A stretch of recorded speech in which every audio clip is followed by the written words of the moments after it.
Listo. Hola, ¿qué tal? ¿Cómo están? Buenas tardes. Vamos a empezar, ¿sí? Y vamos a tomar lista. Vamos, Alcibar, Kelly. Presente. Bien, Kelly. Almeida, Carla. Buenas tardes, doctor. Presente. Bien, está Carlita. Arteaga, Alison. Buenas tardes, presente, doctor. Alison. Bien. Barros, Wilson.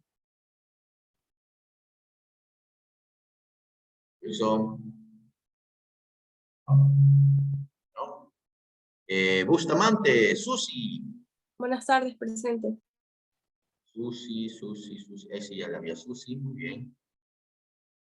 Bien. Caicedo, Andrés. Doctor, buenas tardes. Muy bien, ahí está. Andrés. Campos, Francisco. Presente, buenas tardes. Francisco, listo. Cárdenas, Melanie. Presente, doctor. Buenas tardes. Melanie, listo, está Melanie. Castillo, Nicole. Nicole. Me parece que sí estaba. Nicole, ¿no? Bueno. Castillo, Polet. Buenas tardes, doctor. Presente. Bien, bien. Coronel, Oscar. Buenas tardes, doctor. Presente. Bien, está Oscar. Freire, Ana Paula. Buenas tardes, doctor. Presente. Ahí está Ana Paula, muy bien. Gaibor, Miguel. Presente, doctor, buenas tardes. Está Miguel, muy bien. García, Catherine. Buenas tardes, doctor. Presente. Catherine, listo, muy bien. González, Angeli.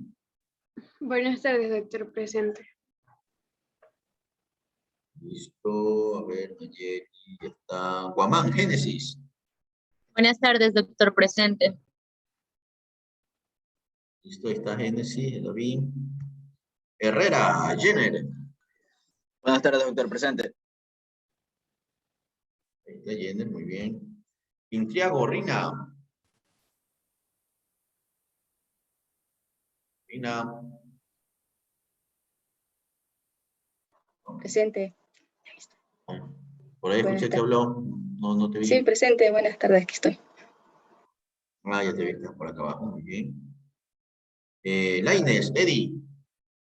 Presente. Ah, sí, ya te vi, muy bien. Martínez, Laura. Presente, doctor. Buenas tardes. Ya, Laura, muy bien. Merchan, Leonela. Presente, doctor. Buenas tardes. Listo, ahí está, Leonela, muy bien. Merchan, Angie. Disculpe, doctor, la compañera está en sala de espera, es que se le reinició la computadora. ¿Lo Está podría en sala de aceptar? espera. ¿Y qué hacemos? ¿La aceptamos o no la aceptamos? Sí, es que se le reinició la computadora. Por eso. Ah, ¿y qué estaba haciendo que se le reinició la computadora? No sé.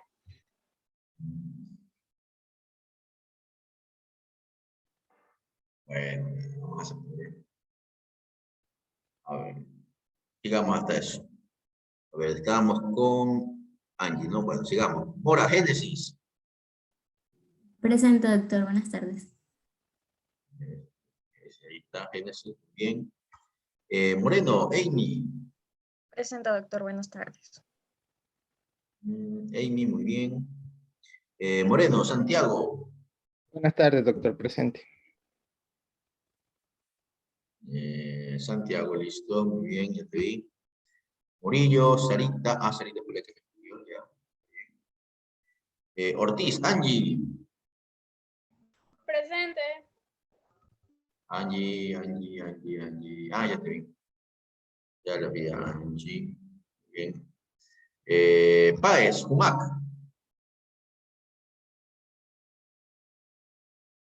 Mac.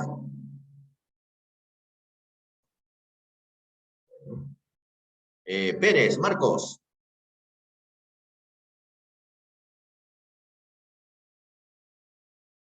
Marcos. No. Lua, Nayeli. Presente, doctor. Quería solicitar si podía retirarme de la clase porque no me estoy sintiendo muy bien. Mi hermana dio positivo a COVID y al parecer yo también, entonces no me estoy sintiendo con fiebre y tengo malestar general en todo el cuerpo, más inflamación. Entonces sí, quería pedir permiso para esta clase nomás. No, sí, sí, seguro, de ley, igual, ahí ya tienes que cuidarte. Ahí ya tienes Muchas que hacer gracias. todas las recomendaciones, ¿sí? Bueno, cuídate. Gracias. Ya. Ya me olvidé dónde iba. Con Nayeli estábamos, no Pluas, ya. Pluas, Marvin. Presente, doctor. Buenas tardes. Ahí está Marvin, muy bien. Pogo, Erika. Presente, doctor. Buenas tardes. Erika. Está muy bien. Quinchihuango, Solange. Buenas tardes, doctor. Presente. Solange. Me pareció que habló. Ah, ya te vi. Listo, muy bien. Salazar, Lady. Presente, doctor. Buenas tardes. Lady, ya te vi, muy bien. Sayay, Ruth. Presente, doctor. Buenas tardes. Listo, ya te vi. Ushka, Landy. Presente, doctor. Buenas tardes. Listo, Landy, muy bien. Vaca, Noelia. Presente, buenas tardes. Listo, Noelia, muy bien. Valdivieso, Keiren. Presente, doctor. Buenas tardes. Keiren. Ah, ya te vi, listo, muy bien. Keiren. Verde Soto, Iván. Buenas tardes, doctor. Presente. Ya, muy bien. Iván. Villamar, Melissa. Buenas tardes, doctor. Presente. Melissa. Ya te vi, muy bien. El presidente. Le ha dado la fuga el presidente hoy día. Bisuet, Eunice. Buenas tardes, doctor presente. Bien, Eunice. Y Yagual, Luis. Presente, doctor. Buenas tardes. Listo, muy bien. ¿Alguien que no haya nombrado? Doctor, disculpe, yo soy Castillo, ¿me puede ayudar con la asistencia que entré justo cuando pasó mi nombre? O sea, estaba aquí, solamente No, que... no escucho. O creo que tengo el micrófono muy bajo. Esperen un ratito, ¿ya? No, sí está algo. Ya, a ver, sí, que alguien me repite, por favor, que no escuché bien. Que si tal vez me puede ayudar con la asistencia, soy Castillo. Castillo. Ah, Nicole. Ya, sí. Sí, Sí, disculpe, doctor. Sí, Merchan, también con la asistencia es que se me actualizó la computadora y entré un poco tarde. Ah, sí, me dijo tu compañera que algo estabas haciendo en la computadora y la dañaste. Algo así me dijo.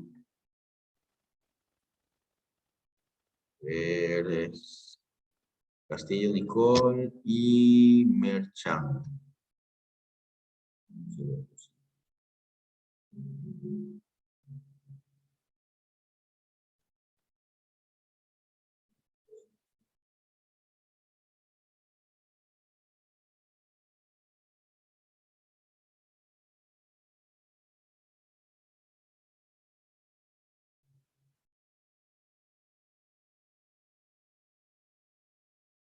Bueno, listo. Vamos a empezar. Como les había dicho la clase anterior, el día de hoy íbamos a tomar lección acumulada tanto de patogenia como de respuesta inmune. ¿Sí? ¿Sí se acuerdan, verdad? ¿O no se acuerdan?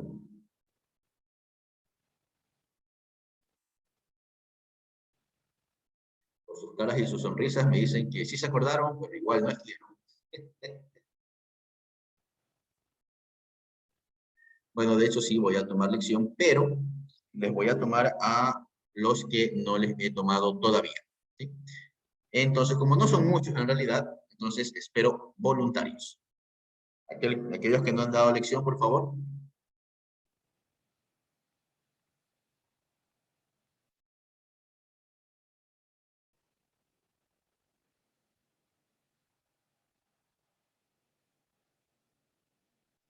Hola. ¿Nadie?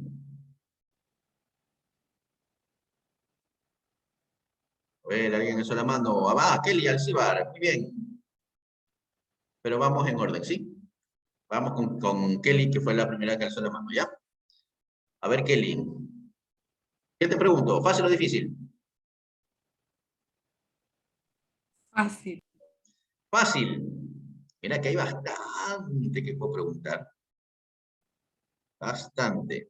Pero hoy estoy buena gente. Así que voy a preguntar algo fácil.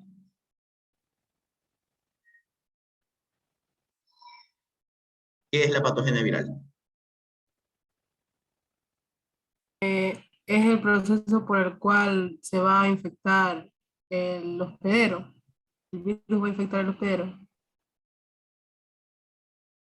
Listo, muy bien. Es el proceso, ¿verdad? El virus sigue dentro del hospedero. Muy bien. Gracias. ¿Alguien más alzó la mano? No me acuerdo quién, si la vuelvo a levantar. A ver, alzó Gaibor. A ver, Gaibor y Mora. Primero Gaibor, espérense. A ver, Gaibor. Miguel, vamos a ver, ¿qué te pregunto? A ver. Ya, facilito. Qué buena gente, bien. ¿Cuál es la diferencia entre la viremia primaria y la viremia secundaria? Que la viremia primaria dura menos tiempo y la viremia secundaria dura más tiempo.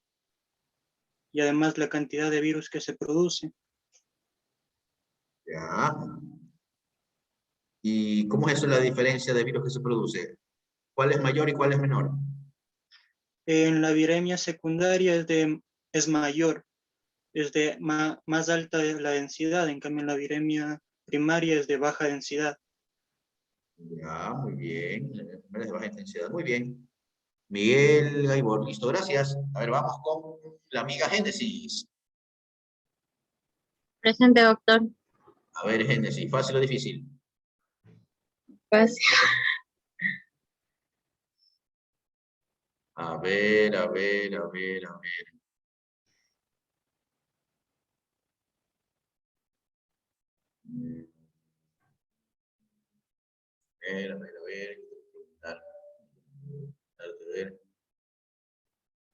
Ya. ¿Cuáles son los factores del virus que tenemos que considerar a la hora de la patogénesis viral?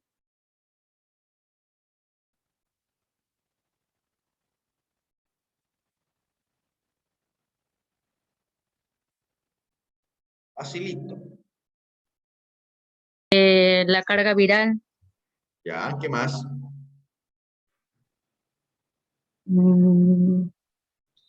La estructura viral, las cepas que son más virulentas.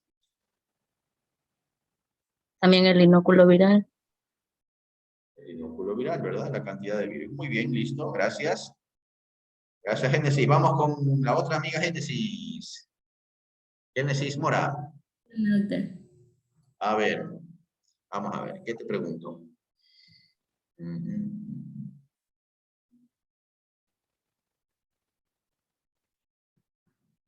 Ya, facilito también, de buena gente. ¿Cuál es la diferencia entre infección, patogenicidad y virulencia? Ya, a ver, la infección es cuando el virus ingresa a la célula y se multiplica. Patogenicidad es la capacidad del virus de poder llevar a producir signos y síntomas, es decir, a la enfermedad. ¿Y cuál era la otra? Virulencia. Ah, ya. La virulencia es la capacidad del virus de producir cuadros clínicos graves. Ya. Y entonces, ¿cuál sería la diferencia entre infección y patogenicidad?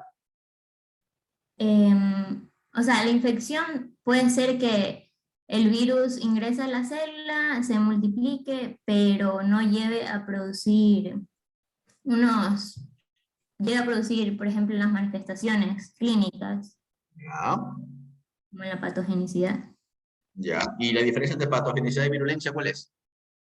A ver, ya, es que la virulencia sí depende de cuánta virus tiene. Es decir, si por ejemplo hay mucha cantidad de virus, esto va a infectar más células y va a hacer que se puedan producir también cuadros clínicos graves, mientras que la patogenicidad en sí es mostrar signos y síntomas. O sea, la virulencia es mostrar síntomas más graves. Ah, ya. Y entonces, en una palabra, ¿cuál sería, en 3 palabras, cuál sería la diferencia entre los dos? En 3 palabras. En 3 palabras, a ver, es... 3 palabritas. La carga viral no sería. No. Sería la gravedad En la gravedad de sigma. Muy bien. Bueno, a ver, Génesis, ¿no? A ver, sí, aquí está la mía Génesis. Muy bien, vamos, sigamos con, ¿quién más quiere? Con Gabriel Lainez. A ver, ¿qué te pregunto?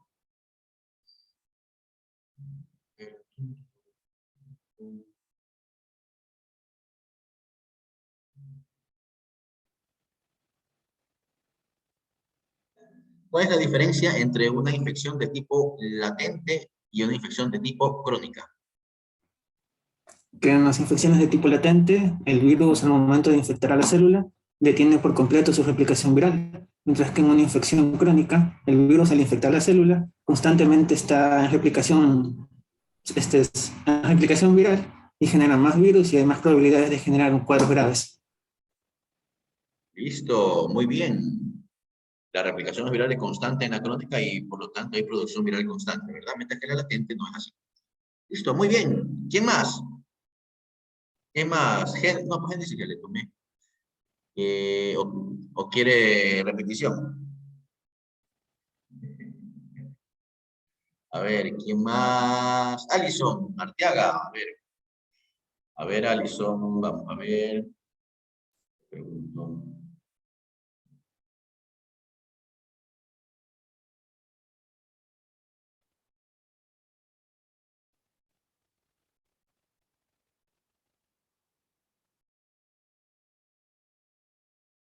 Ya, facilito, facilito. ¿Cuál es la función de la inmunidad específica de tipo humoral?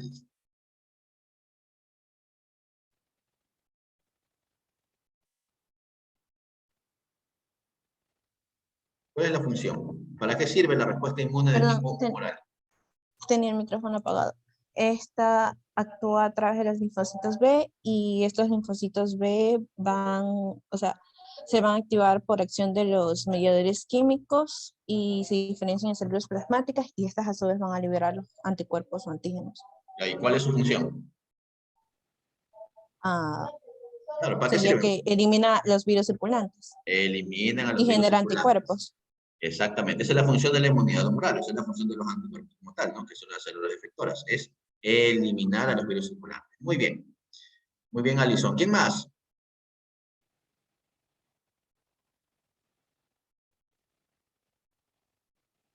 Además, solo a ustedes les faltaba. Alguien más se la mando. A ver, Barros. A ver, Barros. Vamos a ver, ¿qué te pregunto?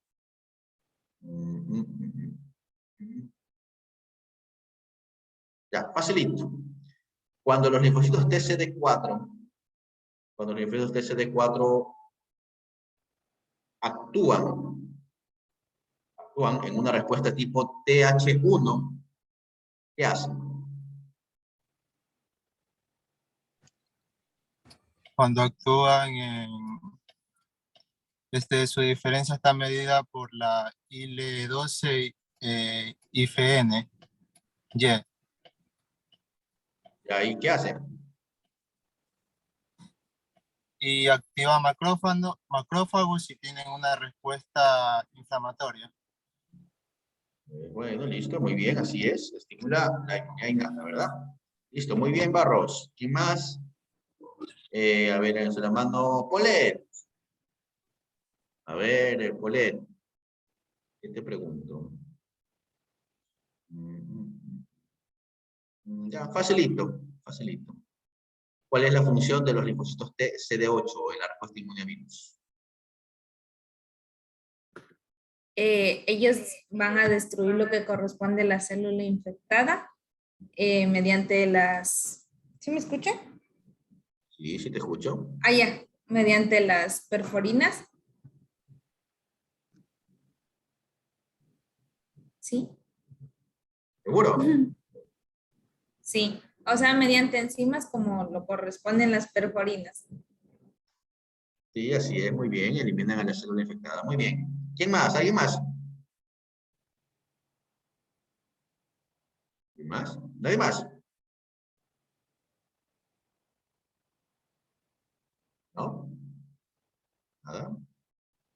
Bueno. ¿Listo? Entonces, espero y aspiro que ya todos hayan dado lección. No he terminado de revisar, se me quedó una hojita, pero ya ahorita con esto termino de... ¿sí? En realidad tenía ganas de tomarles una prueba escrita en la plataforma, pero como igual ya se acercan los exámenes, mejor dije que no, mejor dejamos las preguntas escritas en la plataforma para el examen. ¿Sí? Bueno, listo, entonces si ya no hay más, y como todavía tenemos tiempo, avancemos. Avancemos con el siguiente tema, y el siguiente tema que nos toca es ver epidemiología. Bueno, el objetivo de esta clase de la epidemiología en sí no es abordar toda la epidemiología como tal, porque más adelante ustedes van a tener toda una cátedra de epidemiología, ¿sí? En donde pues ahí ustedes van a extenderse mucho más en el estudio de la epidemiología.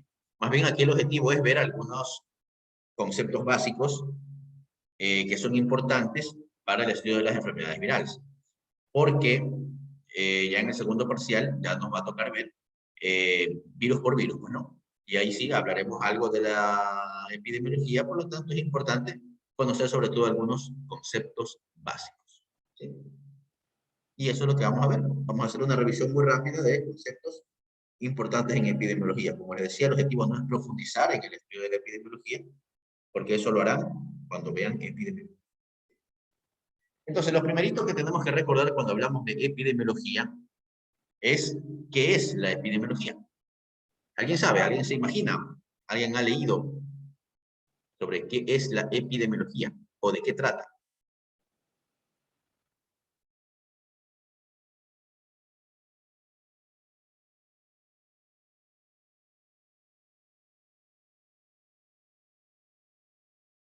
¿Alguien se imagina?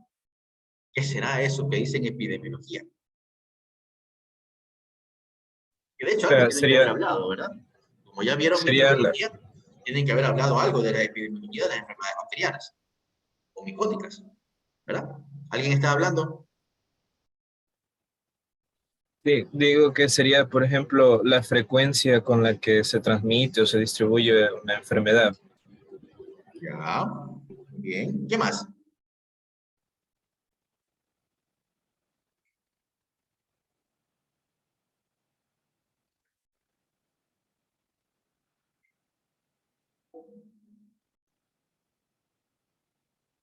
¿Qué más creen? ¿Qué más se imaginan que podría ser la epidemiología?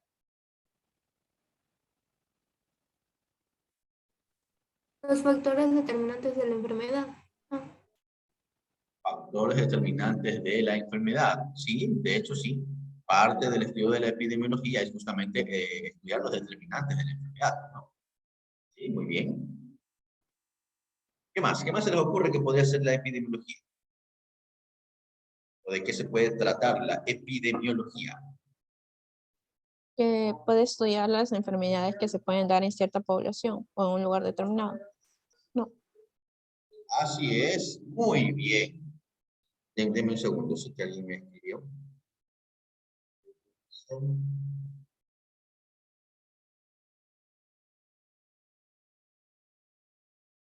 Sí, la persona que me escribió no hay problema.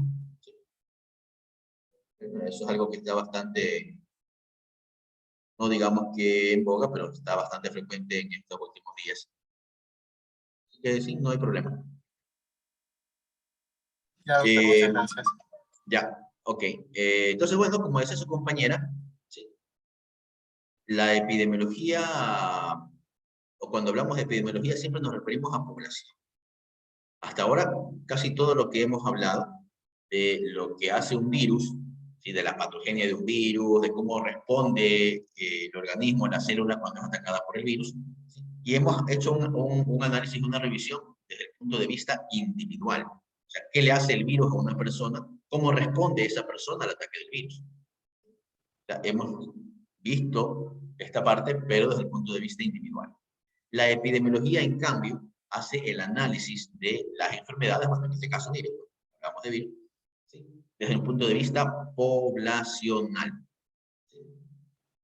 La epidemiología es el estudio de las enfermedades, pero desde el punto de vista de poblaciones. Y analiza no solamente la enfermedad, sino los factores de riesgo que están asociados a la aparición de esa enfermedad, estudia los determinantes, ¿sí? Que están asociados a la aparición de esa enfermedad. Pero siempre hablando todo ese enfoque hacia una población, no hacia una persona, sino hacia un grupo poblacional. Y siempre cuando hablamos de epidemiología, siempre hablamos de tiempo y lugar. O sea, siempre se hacen estos estudios en un periodo de tiempo determinado y en un lugar determinado. ¿Sí? Y bueno, para eso vamos a ver creo que sí hay una presentación de esta, solo debo buscarla.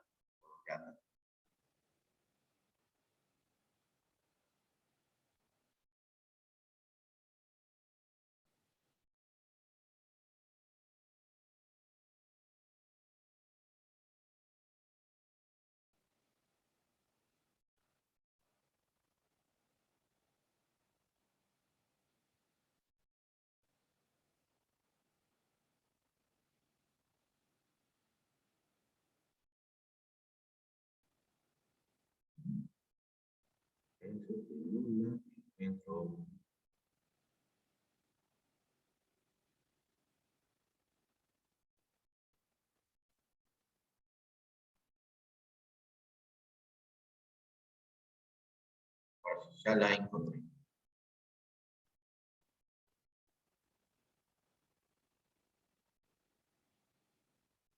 Listo. ¿Se ve en la pantalla?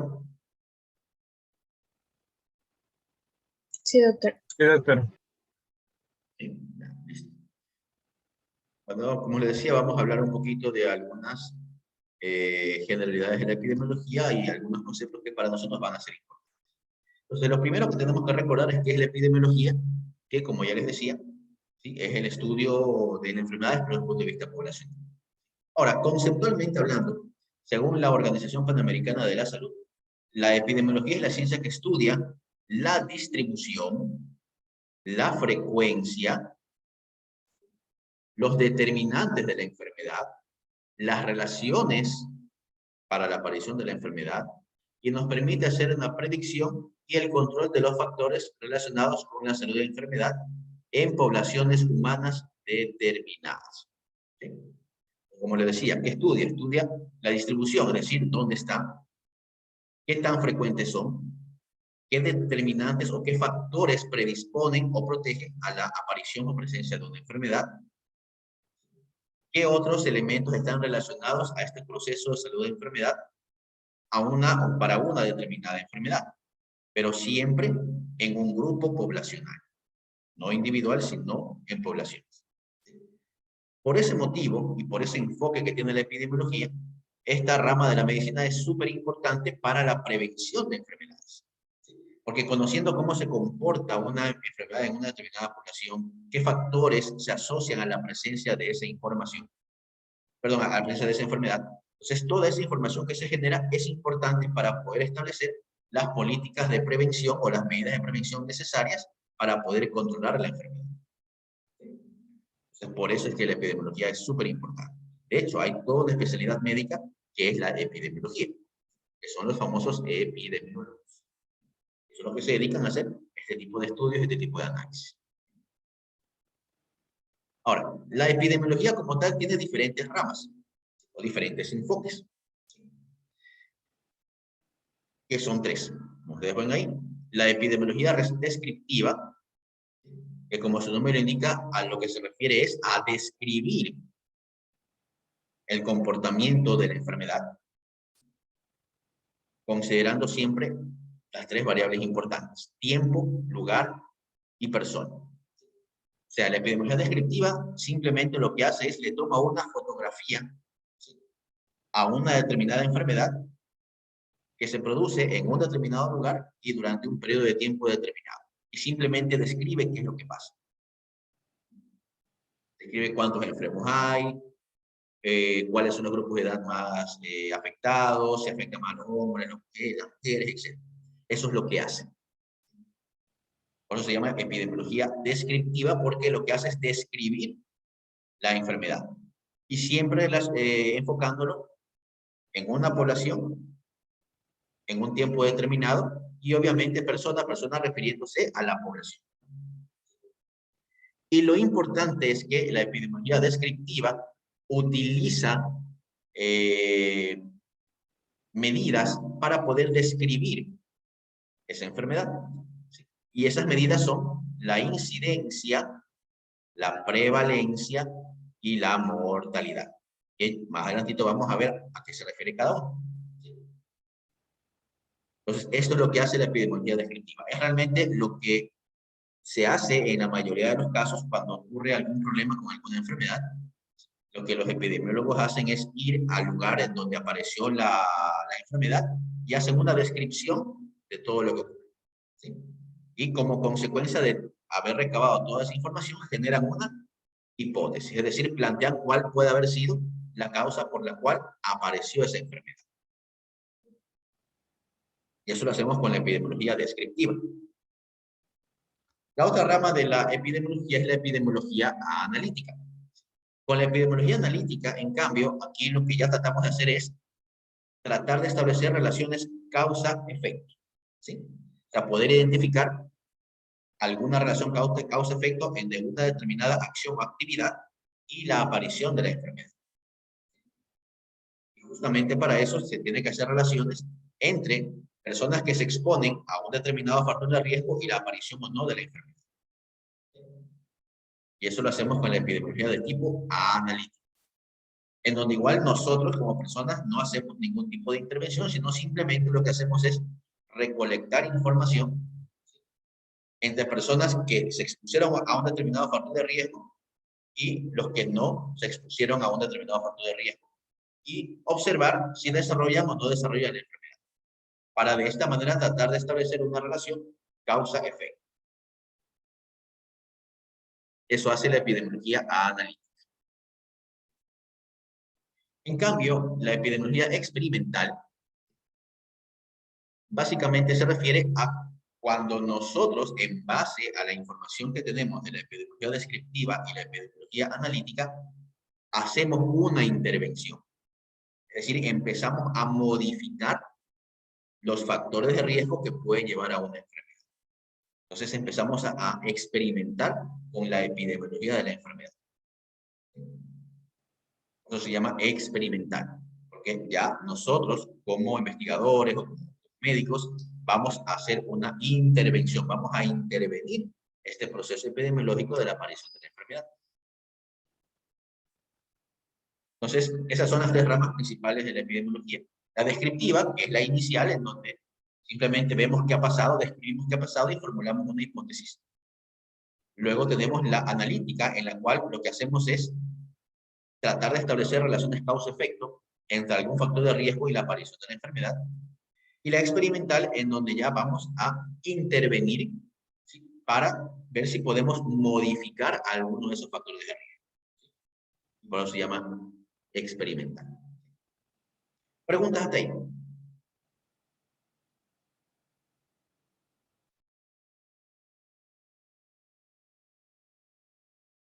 ¿Ustedes ya han visto metodología de la investigación?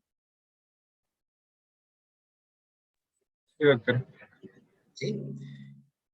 Entonces, ya seguramente se habrán dado cuenta que justamente esta descripción de las ramas de la epidemiología van de la mano con los tipos de estudios que se pueden realizar. Cuando metodológicamente hablamos del planteamiento de un estudio o de un proyecto de investigación, ¿sí?, una de las primeras cosas que tenemos que plantear es qué tipo de estudio vamos a hacer. Si es un estudio descriptivo, si es un estudio analítico o si es un estudio de tipo experimental. Justamente esos conceptos de descriptivo, de analítico, de experimental, justamente van de la mano con estas ramas de la epidemiología, porque de hecho de ahí deriva.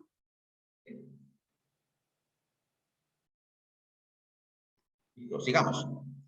Entonces, como ya les había mencionado, cada una de estas ramas de la epidemiología, una vez que nosotros empezamos a aplicar y a estudiar las enfermedades utilizando estas ramas de la epidemiología descriptiva, analítica y experimental, nosotros tenemos que expresar los resultados que obtenemos en números.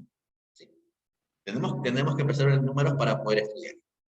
Y para eso nosotros utilizamos diversas mediciones. Entonces, de las mediciones que nosotros podemos utilizar para poder cuantificar y estudiar una enfermedad, tenemos tres tipos de mediciones importantes, que son las mediciones de frecuencia de una enfermedad, las medidas de asociación y las medidas de impacto. Son las tres mediciones o los tres tipos de mediciones más importantes en la epidemiología y que son las que nos van a permitir medir o cuantificar la enfermedad que estamos estudiando.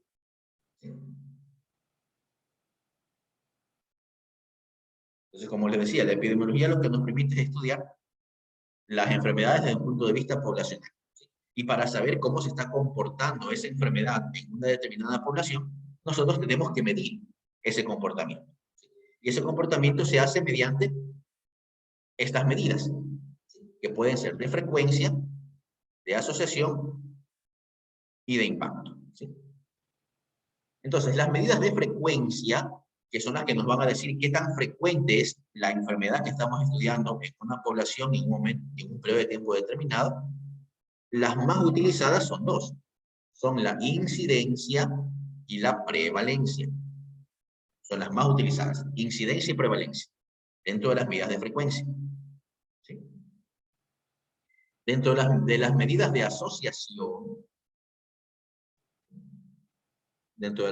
asociación, aquí vamos a ver que lo que nos va a permitir hacer estas medidas de asociación es poder establecer qué relación causa-efecto puede existir entre un factor de riesgo y la presencia de la enfermedad.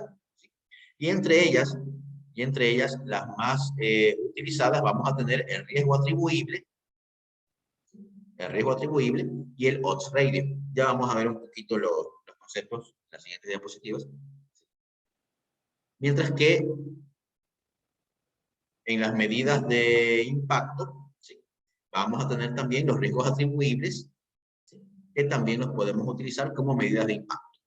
Es decir, qué tan atribuible puede ser la presencia de una enfermedad a un determinado factor de riesgo.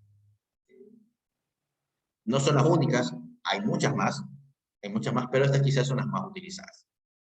Y de hecho, de todas ellas, de todas estas medidas que ustedes ven ahí, realmente las que nosotros más utilizamos, o las más frecuentes que usamos para el estudio de las enfermedades virales, tenemos la incidencia, la prevalencia, el riesgo y el odds rate.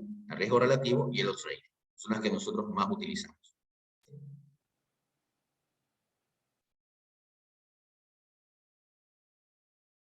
Bueno, importante recordar de qué nos van a decir cada una de estas medidas. Las medidas de frecuencia como la incidencia y la prevalencia, van a responder a interrogantes como cuándo, es decir, en qué periodo de tiempo, cuántas personas, qué tan frecuente es, en qué lugar aparece. Por eso se llaman frecuencia, porque nos va a decir sobre todo cuántas personas tienen la enfermedad, cuántos casos han aparecido de la enfermedad. Por eso se llaman de frecuencia. Las medidas de asociación son las que nos van a decir qué tan riesgoso es que si una persona se expone a un determinado factor de riesgo, desarrolle la enfermedad. O qué tan probable es que si se expone a algún factor de riesgo, desarrolle la enfermedad. Eso es lo que nos permite saber las medidas de asociación. En cambio, las medidas de impacto nos van a permitir saber qué tan importante es la enfermedad o qué tan importante es exponerse a un factor de riesgo para la aparición de la enfermedad. Para eso son las medidas de impacto. Entonces, en dependencia de cómo yo quiero analizar la enfermedad, voy a utilizar medidas de frecuencia, medidas de asociación o medidas de impacto. ¿Sí? Por ejemplo, si yo solamente quiero saber cuántos casos de una enfermedad existen en una población en un periodo de tiempo determinado, la medida que más me sirve es la prevalencia. Porque quiero saber cuántos casos hay de una enfermedad. Si por el contrario, yo lo que quiero saber es cuánta de un grupo de personas que se exponen al cigarrillo o que fuman, cuántos van a desarrollar cáncer pulmonar, yo voy a necesitar una medida de asociación, ¿sí? Un riesgo relativo, por ejemplo. Entonces, en dependencia de qué tipo de análisis quiera hacer, vamos a utilizar un determinado tipo de medida, ya sea de frecuencia, asociación o de impacto. Y a su vez, es importante recordar esto, porque cuando vamos a utilizar ya las herramientas para poder expresar esto en números, vamos a utilizar las herramientas estadísticas, porque al final todo esto se traduce en fórmulas matemáticas.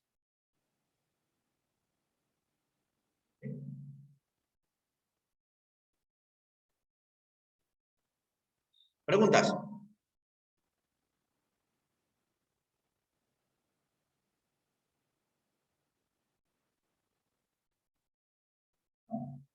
Bueno. Entonces hablemos de incidencia. ¿A qué nos referimos cuando hablamos de incidencia?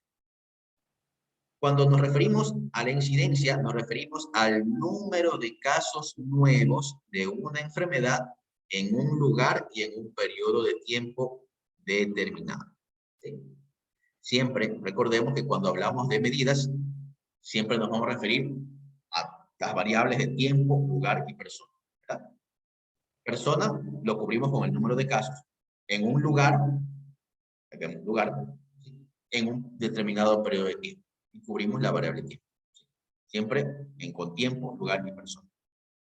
Entonces, cuando hablamos de incidencia, hablamos del número de casos nuevos. En cambio, cuando hablamos de prevalencia, hablamos del número total de casos, incluyendo casos nuevos y casos viejos o casos antiguos. ¿Sí?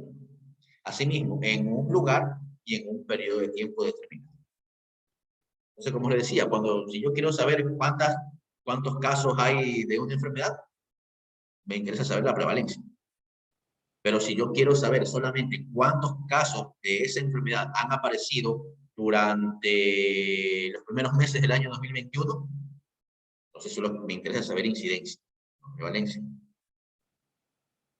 Entonces, en dependencia de qué es lo que quiera saber, puedo utilizar una u otra medida.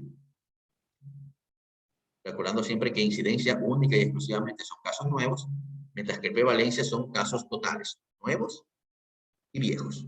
¿Sí? Son quizás de las medidas más utilizadas, y de hecho las escuchamos muy a menudo. Incluso a veces en la televisión hablamos de la incidencia de casos de dengue que han aumentado. Y hay que estar diciendo simplemente que se han incrementado el número de casos nuevos. Eso es lo que quiere decir. Obviamente, para poder calcular la incidencia y la prevalencia, existen fórmulas matemáticas, que nos van a permitir medirlas. ¿Sí? Por ejemplo, si queremos saber incidencia, la incidencia de la fórmula matemática es número de casos nuevos en el numerador, en el denominador es el total poblacional por 100, porque se expresan en porcentajes. Así se calcula la incidencia. Número de casos nuevos de la enfermedad en el numerador, en el denominador el total poblacional por 100. Prevalencia, en cambio, la fórmula es el número de casos nuevos más el número antiguo de casos, el número ya existente de casos, dividido por el total poblacional por 100. Y así calculamos prevalencia. Como les decía, son de las más utilizadas. Ahora, entre las medidas de asociación tenemos el riesgo relativo. El riesgo relativo lo que nos quiere decir es la probabilidad de que aparezca la enfermedad en las personas que se exponen a un factor de riesgo. Por ejemplo, el riesgo relativo lo que nos va a decir es la probabilidad de que una persona desarrolle cáncer de pulmón siendo fumador, por ejemplo. Entonces, eso es lo que nos dice el riesgo relativo. La probabilidad de que la persona que se expone al factor de riesgo desarrolle la enfermedad. Y tiene una fórmula de cálculo, que es lo que ustedes ven ahí. Es la incidencia de la enfermedad entre las personas que se exponen al factor de riesgo, dividido para la incidencia entre las personas, la incidencia de la enfermedad, pues no, entre las personas que no se han expuesto. Y así calculamos el riesgo relativo.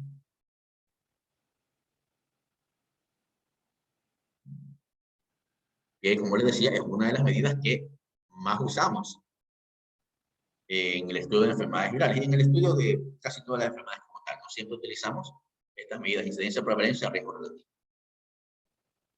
La otra medida de asociación es el odds ratio, que también lo utilizamos. ¿Sí? En cambio, el odds ratio lo que nos permite es saber que de las personas que desarrollaron la enfermedad o que tuvieron la enfermedad, ¿cuántos se expusieron al factor de riesgo? ¿Sí?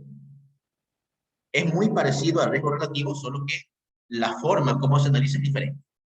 Riesgo relativo es de los que se expusieron al factor de riesgo, ¿cuántos desarrollaron la enfermedad? El odds ratio, en cambio, es al revés. Es de los que ya tienen la enfermedad, ¿cuántos se expusieron al factor de riesgo?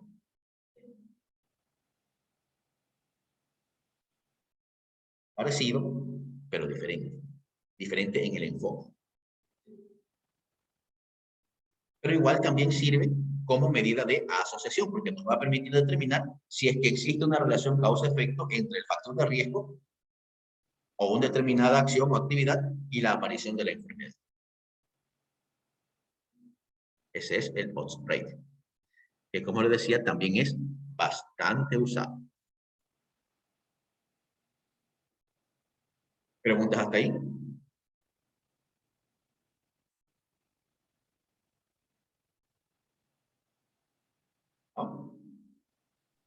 Doctor, entonces con esto podemos decir que, por ejemplo, al inicio de la pandemia del COVID, hubo entonces un mal cálculo, se puede decir, al respecto de establecer el odds ratio, ¿no? Para que permitiera que las implementaciones con las medidas de bioseguridad llegaran tan tarde ya sea al país o a nuestra ciudad.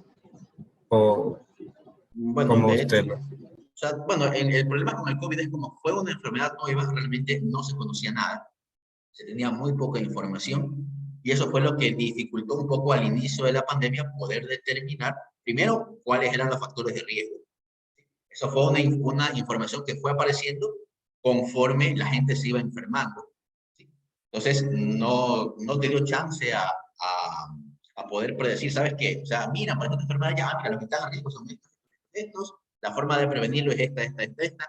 No existía nada de esa información. Entonces, la información o esta información de cuáles eran las personas que tenían más riesgo o cuáles eran los principales factores de riesgo o cuáles eran las principales medidas de prevención realmente fueron apareciendo conforme la enfermedad iba avanzando. ¿Sí?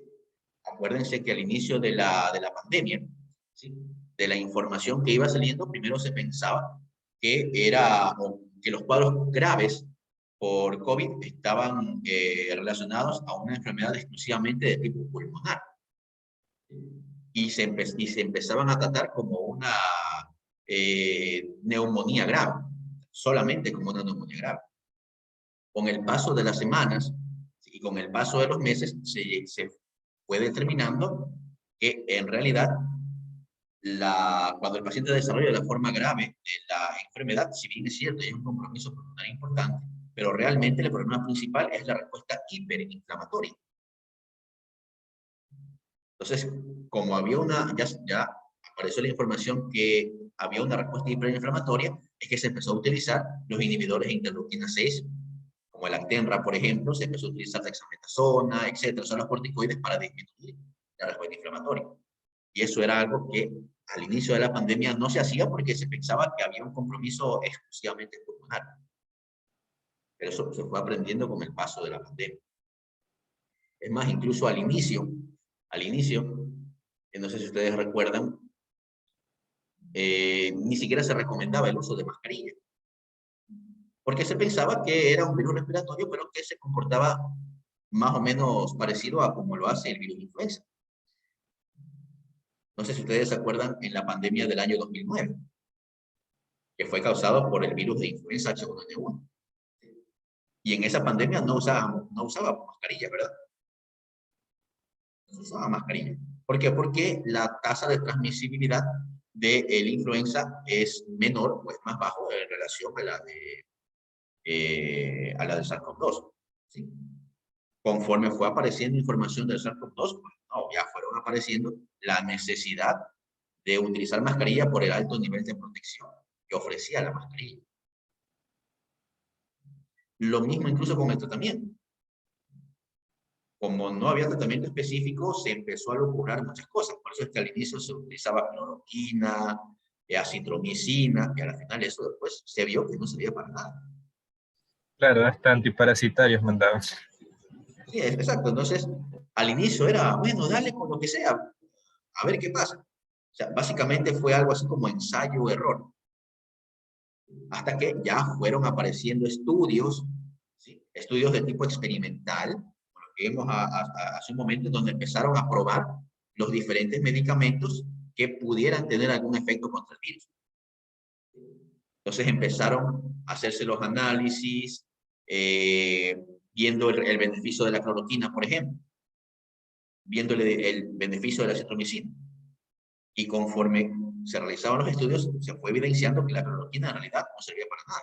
Más bien lo que hacía era incrementar el riesgo de muerte por los efectos cardíacos adversos que produce la cloroquina, sobre todo en hipertensos. Que la acitromicina realmente no tenía ninguna acción en la sobrevida del paciente. Más bien lo que se estaba haciendo era favoreciendo la resistencia bacteriana. Pero eso lo fuimos sabiendo con el tiempo. Al inicio, como era un virus nuevo en realidad, que tenía un comportamiento diferente, ¿sí? O sea, era muy poco lo que se sabía. Y en sí, lo que se hizo en su momento, y realmente lo que hicieron todos los países, fue establecer las medidas de prevención que justamente recomienda la epidemiología. Hacer prevención primaria, prevención secundaria y prevención terciaria. Por ejemplo, ¿qué te dice la epidemiología en estos casos? Prevención primaria. ¿Cuál es la prevención primaria? Evitar que en este caso el microorganismo, el virus, llegue a la población. Perfecto. ¿Cómo tú evitas que llegue a la población? Controlando las puertas de entrada. Puertos, aeropuertos, vías terrestres. ¿Sí? Eso es lo primero que tienes que hacer. Por eso se llama prevención primaria. Porque tienes que evitar que ingrese. Ahora, como eso es muy difícil, con esas medidas que tú tomas en puertos, aeropuertos y carreteras, realmente lo único que haces es tratar de retrasar el ingreso del virus. Eso no lo puedes contener, es muy difícil. En algún momento se te va a pasar. Para eso se hace la prevención secundaria. ¿Cuál es la prevención secundaria? La prevención secundaria es que tienes que preparar a la población para poder hacer frente, en este caso, al virus. ¿Y en qué consiste esa preparación? Consiste en poder ofertar atención adecuada, o sea, atención médica adecuada, que existan los medicamentos necesarios, los insumos necesarios para dar la atención y las pruebas diagnósticas necesarias. Esa es la prevención secundaria. Entonces tú preparas a toda tu red de salud para que cuando ingrese, en este caso, el virus, el sistema pueda responder. Esa es la prevención secundaria. Y la terciaria, y la prevención terciaria básicamente se refiere a tratar de disminuir los daños. Es decir, si ya el virus ingresó, si ya la enfermedad afectó a la población, lo que tienes que hacer es tratar de disminuir los efectos que esa enfermedad van a tener sobre la población. Es decir, tratar de disminuir la aparición de secuelas, tratar de disminuir la mortalidad, etc. Entonces, todas estas recomendaciones te las dice la epidemiología. Dentro dentro de las partes de estudio de la epidemiología están justamente las medidas preventivas, la prevención.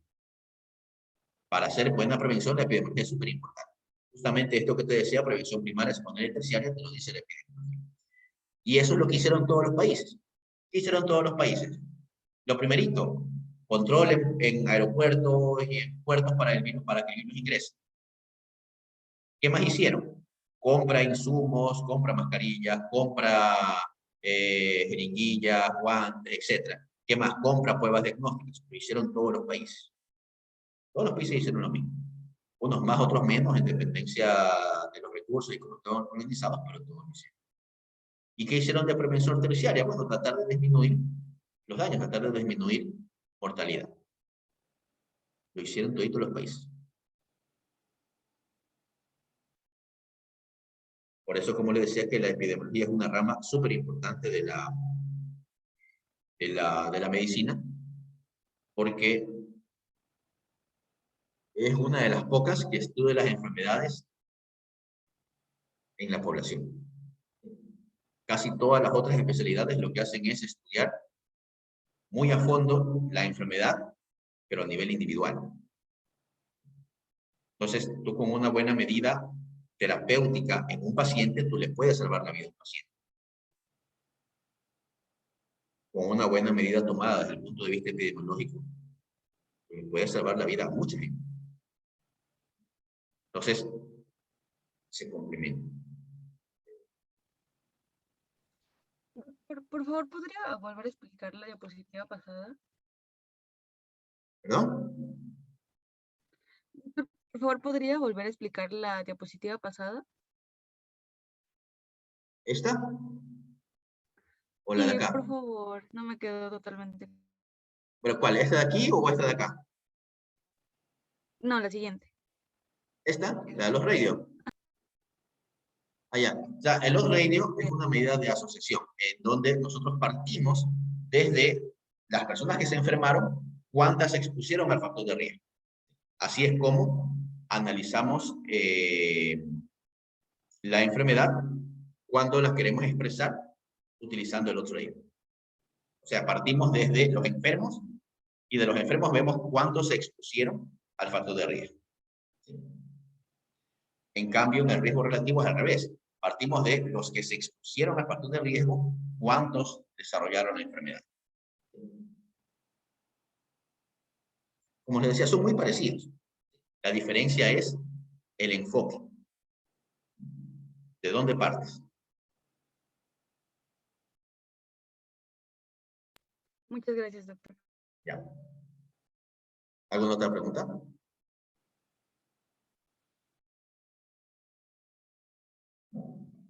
Riesgo atribuible. Bueno, el riesgo atribuible básicamente es la diferencia entre de las personas que desarrollaron la enfermedad, ¿sí? Cuántos se expusieron y cuántos no se expusieron, en este caso, al factor de riesgo, ¿sí? Pero no, en este caso, no medimos la población total, sino que nos medimos exclusivamente a la incidencia, es decir, solamente a las personas que desarrollaron la enfermedad en ese momento. Por eso se llama riesgo atribuible.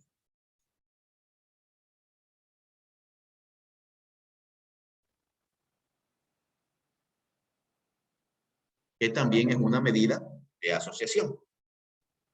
Y también puede ser una medida de impacto. También. En dependencia de cómo se la quiera utilizar y en qué contexto utilicemos el riesgo atribuible. Como les decía, estas son las que más utilizamos. Incidencia, prevalencia, riesgo relativo, odds ratio, riesgo atribuible. Son quizás de las más utilizadas. No son las únicas. No son las únicas. Hay un montón de tasas más que incluso salen del sector salud. ¿Sí? Porque igual no hemos hablado de los determinantes de la enfermedad. No viene al... Como les decía, no es una clase de epidemiología como tal. Pero, como seguramente ustedes ya lo conocen, pues, ¿no? La aparición de una enfermedad termina siendo el resultado de la interacción de un montón de factores, que son los determinantes de la enfermedad, que van siendo determinantes ambientales, determinantes biológicos, determinantes sociales, y que en dependencia de cómo interactúen, van a dar como resultado la aparición o no de una determinada enfermedad. ¿Sí?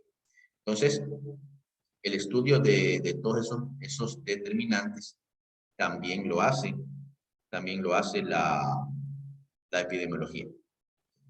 En dependencia de qué enfoque le queramos dar, vamos a utilizar las diferentes tasas.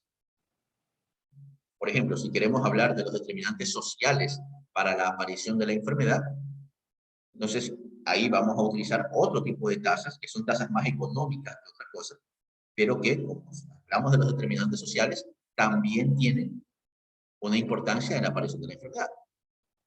Por ejemplo, el ingreso per cápita, otra tasa. Otra tasa que se puede utilizar es el nivel de educación. ¿Por qué esas tasas son muy importantes? Porque existen enfermedades en las cuales los bajos ingresos, el bajo nivel socioeconómico, están asociados a la aparición de ciertas enfermedades. ¿Por qué? Porque, a su vez, en esas condiciones, en esas condiciones, las medidas higiénico-sanitarias, por ejemplo, no se llevan adecuadamente. O quizás en los lugares en donde se encuentran estas poblaciones no tienen acceso a los servicios básicos, por ejemplo, no tienen agua potable, no tienen alcantarillado, y eso a su vez es un factor de riesgo para que aparezcan estas enfermedades. Entonces, eso también se estudia en la epidemiología. Aquí estoy poniendo algunas, ¿no? Pero, como les decía, el ingreso per cápita, el nivel socioeconómico, el nivel educativo, todos esos son factores que también se estudian dentro de los determinantes de las enfermedades, sobre todo los determinantes sociales.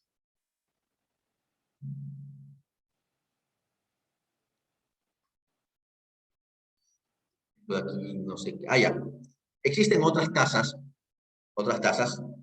que también son importantes y que seguramente todos las hemos escuchado, que son morbilidad, mortalidad y letalidad.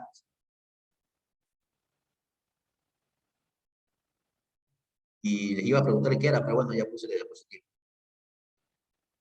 Morbilidad. Cuando hablamos de morbilidad, ¿a qué nos referimos? Morbilidad se refiere al número de personas enfermas de una enfermedad. A eso se refiere morbilidad.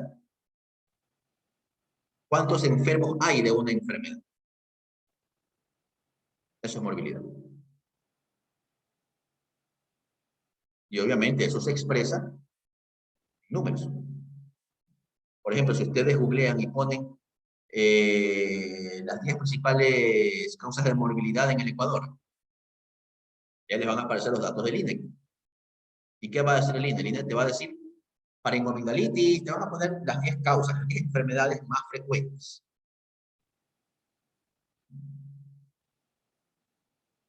Y porque justamente son las enfermedades más frecuentes, siempre hablamos de la morbilidad, que como les decía, nos referimos al número de enfermos por una enfermedad. A esa morbilidad.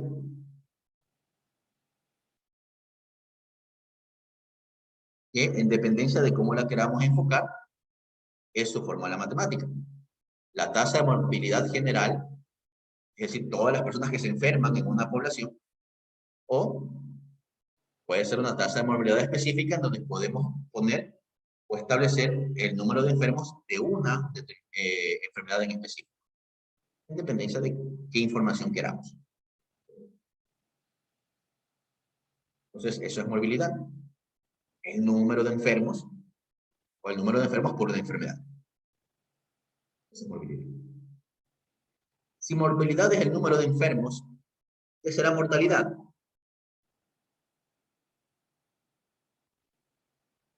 El número de personas que han fallecido. Exactamente. Morbilidad es el número de enfermos, ¿verdad? Y mortalidad es el número de personas que fallecen. Sin embargo, cuando hablamos de tasa de mortalidad, por lo general, estamos midiendo el número de personas que fallecen en el total poblacional.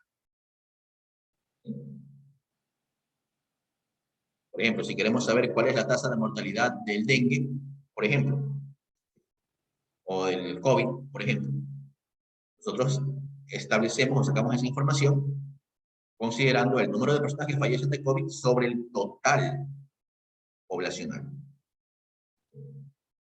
Ahí sacamos mortalidad. Si mortalidad es el número de personas que fallecen sobre el total poblacional, ¿qué será letalidad? ¿Qué creen que será letalidad? El número total de personas que fallecen por una determinada enfermedad. Exactamente. Es el número de fallecidos, el número de personas que fallecen, de los que se enferman con la enfermedad. O sea, de los que tienen la enfermedad, ¿cuántos fallecen? En el cual nosotros ya no medimos el número de fallecidos sobre el total poblacional, sino medimos es el número de fallecidos sobre el total de personas que se enfermaron.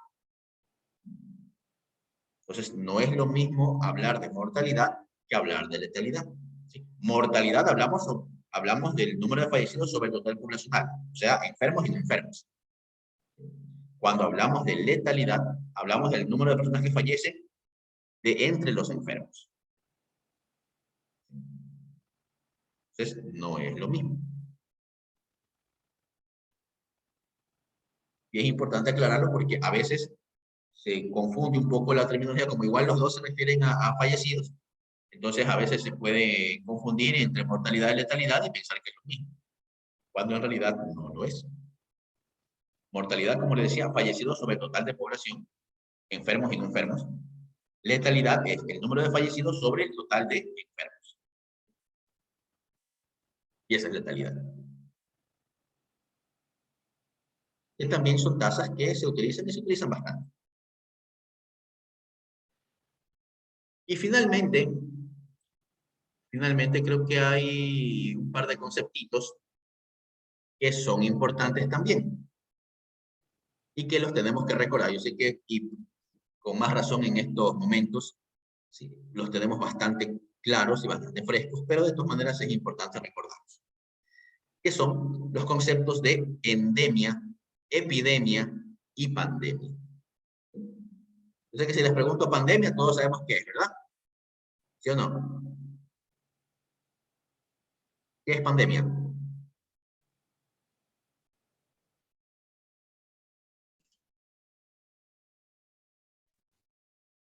Pandemia es que existe a nivel global. No escuché bien. Pandemia es que existe a nivel global. Exactamente. Una pandemia es una epidemia a nivel global. Eso es una pandemia. Una epidemia a nivel global. Por el simple hecho de decir pandemia, el término pandemia ya engloba a todo el mundo. Por eso es que si ustedes cuando escuchan decir pandemia mundial, realmente el término está mal utilizado, porque están redundando. Por el simple hecho de decir pandemia, ya sabemos que es mundial. Entonces, si pandemia es una epidemia a nivel mundial, ¿qué creen que será epidemia?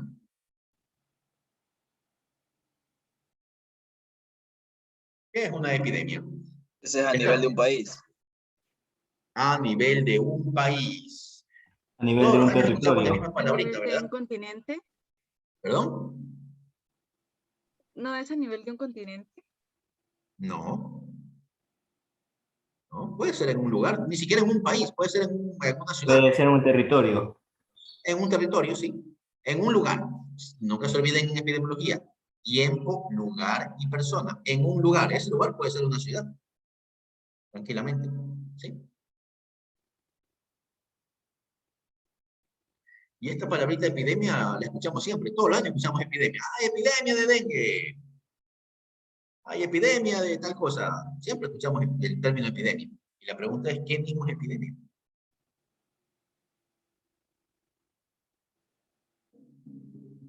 Una enfermedad que se desarrolla en un punto geográfico, o sea, en un punto geográfico que se desarrolla y se propaga. Ya. Muy bien. Yo diría que es un grupo determinado. En un grupo determinado, sí, claro, es un grupo determinado, así es. ¿Han ustedes escuchado el término endemia? Seguramente lo han escuchado o lo han leído alguna vez. El dengue es una enfermedad endémica. ¿Qué querrá decir eso? Una Es propio de enfermedad un que territorio. es propia de un... Propia de una región. Perdón, no, es que hablaron varias personas al mismo Es tiempo. propia de un lugar. Que es propia de un lugar, ya. ¿Y qué quiere decir eso, que sea propia de un lugar? También ¿Cómo puede ser que sabemos sean que en es propia ciertas de un lugar? épocas. O ¿Perdón? sea, que puede aparecer solo en el lugar o en fechas específicas. Ya. ¿Y cómo sabemos cuando aparece o no en fechas específicas? Por la prevalencia de casos. Con la prevalencia de casos, ¿verdad? ¿Sí o no? Decimos que el dengue es una enfermedad endémica, ¿por qué? Porque sabemos que produce casos todos los años, ¿verdad? ¿Sí o no? Ahorita que ya empezó a llover y no sé cuánto, ya empezaron a aparecer los casos de dengue, ¿sí o no? Ya hay gente que tiene dengue. ¿Sí? ¿Por qué? Porque ya se dieron las condiciones específicas para que prolifere el mosquito, que al final va a llevar a que aparezcan los casos de dengue. ¿Sí? Entonces, ¿a qué nos referimos con endemia? Como sabemos que ya es una enfermedad que se encuentra en una determinada población, nosotros ya esperamos un número de casos año por año. O sea, ya sabemos que van a aparecer un número esperado de casos. Eso es endemia. Como ustedes bien dicen, una enfermedad propia del lugar. Perfecto. ¿Y cómo sabemos que es propia? Porque todos los años aparece un número más o menos esperado de casos. Eso es endemia. El número de casos esperado de una enfermedad que aparecen en una población y en un determinado periodo de tiempo. Eso es endemia. El número de casos que normalmente esperamos. Ahora, si la endemia es el número esperado de casos, ¿qué creen que será epidemia?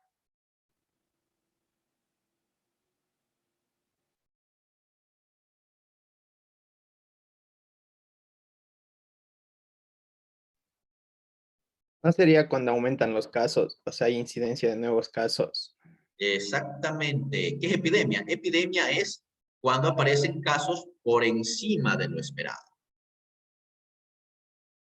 Entonces, normalmente, cuando hablamos de este tipo de enfermedades endémicas, o sea, que ya están establecidas en un lugar, siempre se espera un número determinado de casos. Pero cuando por alguna circunstancia ese número, el número de casos de esa enfermedad en ese lugar y en ese periodo de tiempo, supera la endemia y empieza a incrementarse, hablamos de una epidemia. Hablamos de un incremento del número de casos por encima de lo esperado. Entonces, ahí hablamos de una epidemia. ¿Cuándo también hablamos de una epidemia? También hablamos de una epidemia cuando una enfermedad ingresa por primera vez a una población. Ahí también hablamos de epidemia.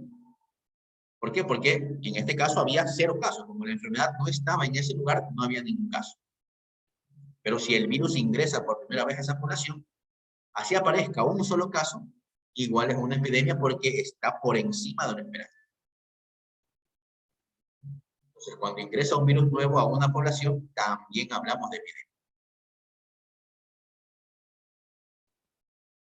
Y como ustedes bien lo dijeron, ¿qué es la pandemia? Pandemia es una epidemia mundial, es decir, un incremento del número de casos, pero a nivel global. O la aparición de una enfermedad, en este caso un virus nuevo, que produzca casos, pero a nivel global. Esa es la diferencia entre endemia, epidemia y pandemia. Igual tenemos que considerar y tenerla clara porque son términos que igual los vamos a utilizar. Por ejemplo, dengue. Dengue es una enfermedad endemo-epidémica. ¿Qué quiere decir eso de endemo-epidémica? Que es endémica porque produce más o menos un número esperado de casos año tras año.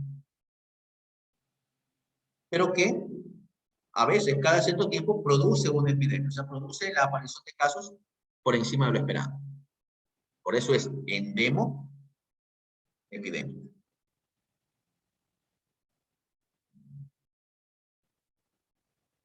Y ese es un pequeño ejemplo. ¿Preguntas? ¿Dudas? ¿Preguntas? ¿Comentarios? ¿No?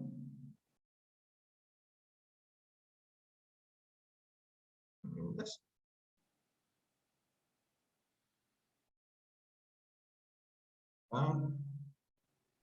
Yo tenía una pregunta, doctor. Entre las causas que se le atribuye, por ejemplo, entre los factores para determinar las causas que pueden enfermar a una población debido a la enfermedad, también podríamos agregar como una variable, por así decirlo, al mal uso de algún medicamento. Por ejemplo, en el COVID, yo tenía entendido que llegó un punto en el que se usó la dexametasona, ¿verdad? Pero la dexametasona, yo he sabido que se puede usar un cierto número de veces, pero habían doctores que la mandaban durante todo el proceso viral, ¿no? O sea, durante los 14 o 15 días que duraba, les mandaban a inyectarse algunas veces. Entonces, claro, entonces eso ya no se le puede atribuir a esa variable a cualquier tipo de riesgo que pueda presentar el paciente a complicarse el cuadro. Claro, pero es que ahí estás analizando la enfermedad desde el punto de vista individual. ¿Sí? La epidemiología lo que te hace es hacer el análisis desde el punto de vista poblacional. Entonces, ¿qué es lo que deberías hacer? Quizás el uso de corticoides para complicar el COVID realmente no sea el análisis que deberías hacer, sino más bien lo que deberías hacer, o el análisis que se podría utilizar, es el efecto que tuvo esa sobredosificación de dexametasona en la aparición de que haya desarrollado algún síndrome adrenal, por ejemplo. O quizás en pacientes que lo sigan, hayan seguido tomando o inyectándose dexametasona por periodos más largos de tiempo y finalmente desarrollaron un Cushing, por ejemplo.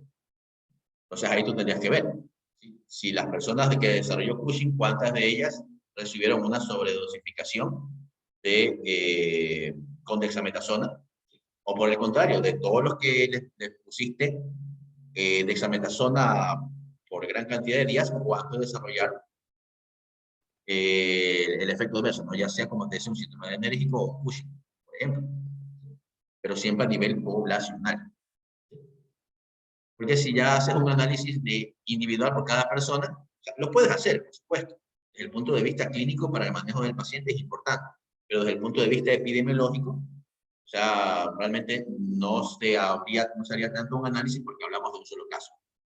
Lo que sí, para poder hacer un análisis epidemiológico, se podría recolectar información de un grupo de personas para ahí sí hacer ese análisis.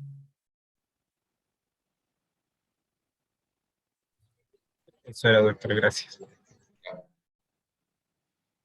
¿Alguna otra pregunta? ¿No?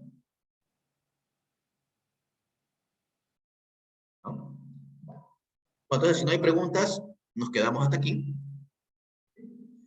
Igual ya más tarde o mañana ya les de subir la clase a la plataforma para que la puedan revisar, ¿sí? Listo, entonces bueno, por mi lado, se cuidan, se portan mal y nos vemos el día lunes. Gracias, doctor, pase bien. Nos vemos, cuídense, pórtense mal. Doctor, si no vamos a portar mal. Ah, sí.